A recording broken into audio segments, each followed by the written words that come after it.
Hannah didn't cry at her mother's funeral. She held her father's hand, calmed her sister down, signed papers no one else could read through their tears. Everyone said, "She's so strong." No one asked, "What if strong isn't the right word?" Hannah was 11 the first time she comforted her mother instead of the other way around. Her father was drinking back then. Her mother cried in the kitchen at 2 in the morning, and Hannah learned to wake up to that sound and show up with a cup of tea before she even had words for what she was doing. Eventually, her father stopped drinking.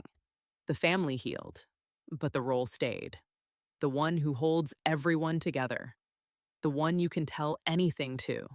The one who never falls apart first, because someone has to catch the others. By 33, Hannah didn't even notice the role anymore. She was simply called the daughter. And here's the strange part. When her mother called that night, Hannah's hand had already reached for the phone. Before the first ring. Because her body had spent 20 years learning one thing. It always had to be ready to catch someone. Here's what Hannah didn't see. And it's the most important part of the story. She never thought of her role as a burden. She thought of it as a calling. Being needed was her definition of love. If you're the first one called when something happens, that means you're truly loved. She wore the role like a medal, never noticing how heavy it was. She gave comfort. She never asked for it. She held others up. No one held her because she never let anyone know she needed it. Sometimes her sister would look at her like she wanted to say something. But Hannah always got there first. "Don't worry, I've got it." Her rose-colored glasses were a particular kind. She wasn't pretending everything was fine. She truly believed that being needed was happiness. The call came at 6 in the morning on a Tuesday. Her father's voice, the one who always called her, never the other way around.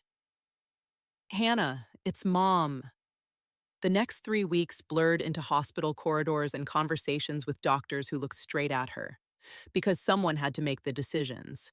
She didn't cry at the hospital. She held the list of questions for the doctor. She held her sister together when she broke down in the hallway. She held her father when he said, "I can't do this." She told no one.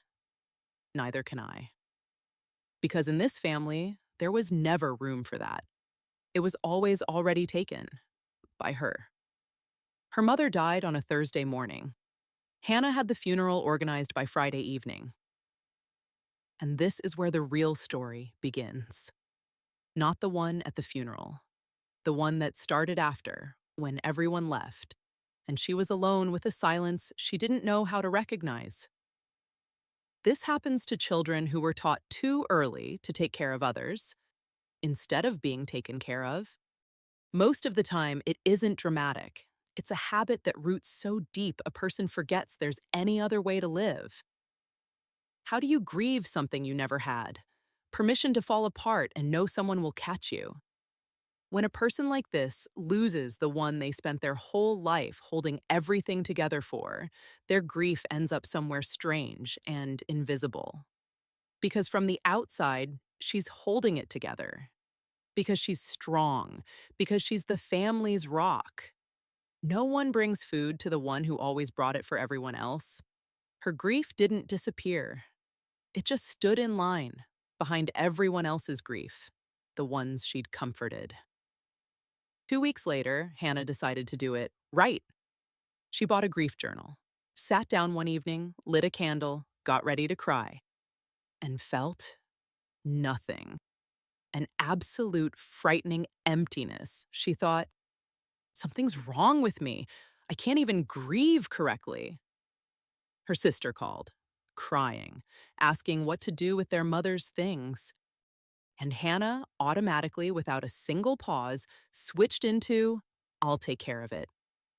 The journal ended up in a drawer. A month passed, then another. She cleared out her mother's apartment. Everyone said, "You're so strong, holding it together so well." And something in her quietly cracked every time she heard it.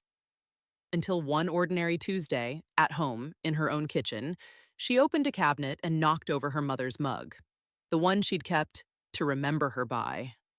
The mug fell, shattered on the tile, and Hannah sat down on the floor among the pieces and cried like she had never cried in her life.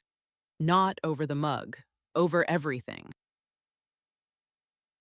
That evening, she did something she had never done. She called her sister, not to comfort her, but to say, "I'm not okay right now. I need someone here with me."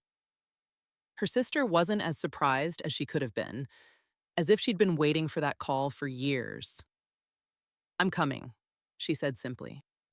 They sat on that kitchen floor in silence, among the broken pieces, for 2 hours. No one fixed anything. No one organized anything. For the first time in 22 years, Hannah let someone hold her. Here's what I want you to remember. Being strong isn't the same as never falling apart. Sometimes being strong means finally letting yourself fall. Somewhere you'll be caught. If you recognized yourself in Hannah's story, if you've always been the one holding others together and never the one being held, that's not strength you need to protect. It's a wound you can finally let show. Being needed isn't the same as being loved, and you deserve to know the difference.